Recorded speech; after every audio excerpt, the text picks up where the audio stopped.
What are you attracted to? What is it that moves you in this life? There's something that gets you up off the couch. What is it? Gold or God? You choose. For where your treasure is, there will your heart be also. Which one is the greater appeal to your soul? Which one's driving you? Which one gets you up in the morning? Which one lifts you off the couch? Which one will cause you to risk life and live? Gold or God? Do you really trust him? Do you believe that his word is in fact the word of God and wholly backed by the integrity of the Almighty? He promises to back those who believe, and he cannot lie. So are you willing to lay it on the line in this generation to prove your God faithful? Or are you one of the humbugs? I pray thee have me excused. You're busy. And so though we have a dying world out there, and some of them right down the street, I pray thee have me excused. I'm not one that can really accomplish that. Well, C.T. Studd was 52 years old on death's doorstep. He said, God, don't pass me over. You see, there's a discrepancy between us and C.T. Studd. We need what he had. Do we have a C.T. Studd in our midst that's willing to say, I don't care what it comes with. They're lost. There are those needful of Jesus Christ. God, send me. Would you rather that someone else go instead? Oh, God, thanks for bringing that up. Yeah, I think in this situation, it probably would be good that someone else went instead of me. I mean, I think, could you give me a few other options? Because that option really just doesn't resonate with me. Do you have like a longer list and I can just sort of pick which job description I would like? Are you gonna let someone else get the job description that God designed specifically for you? Do you have a limit to your obedience? It's like, I will follow God to this point, but anything beyond this point is extreme. Who came up with that? Doesn't God own you? Don't you realize that he purchased your body? You belong to Jesus Christ. You submitted your life to him. He can do with you what he wishes. So who are you to give your life to Jesus Christ and then define the terms of how he will use your life? Do you have a limit to your obedience? Because if you have a limit to your obedience, something's wrong with your Christianity. Am I willing to serve forgotten and without applause? We really like to be known, and we really like the applause. Let's just admit it, and then let's answer the question. Are we willing to forgo that? Am I willing to forgo the comforts of life? If any of you are Americans in here, you know the value we put on the comforts of life. God wouldn't actually ask me to forgo those, would he?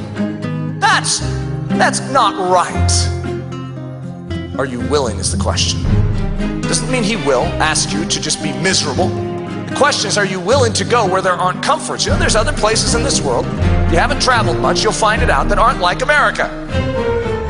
You know, East Timor, Afghanistan, Iraq, Liberia, you know, there's some rough places out there. Liberia doesn't even have electricity, paved roads, and they need Jesus Christ. Are you willing to give up the comforts of life for your King?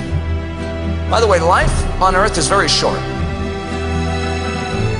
Are you willing to give up a short season of your existence to serve your King well, no matter what the cost? Am I willing to go anywhere, no matter the danger or darkness? Anywhere. Anywhere is the question. Not just to the easy spots. Anywhere. For King and kingdom. Because if you say no, who do you expect in this generation to say yes?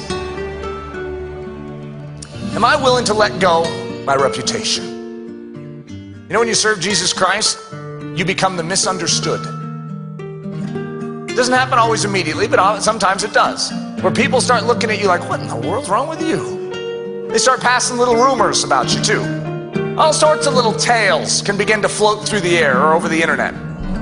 You stand for something and you're immediately misunderstood, despised, sometimes hated would be a good word to describe it. Jesus was described as a worm and no man in Psalm 22. Are you willing to be a worm and no man in this generation? Am I willing to die young for the sake of Christ? Am I willing to live lonely among the heathen? Am I willing to suffer in my body?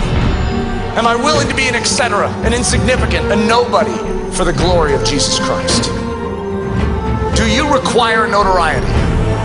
Are you willing to serve unnoticed?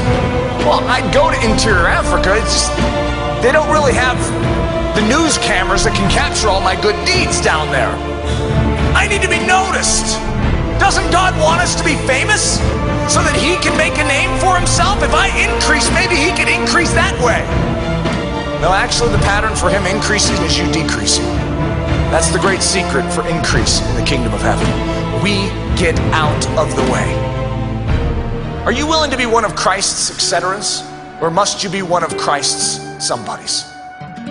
Is this for your reputation or for his? I want you to realize what we're defining here isn't extreme Christianity, it's Christianity. It's the way it's always been.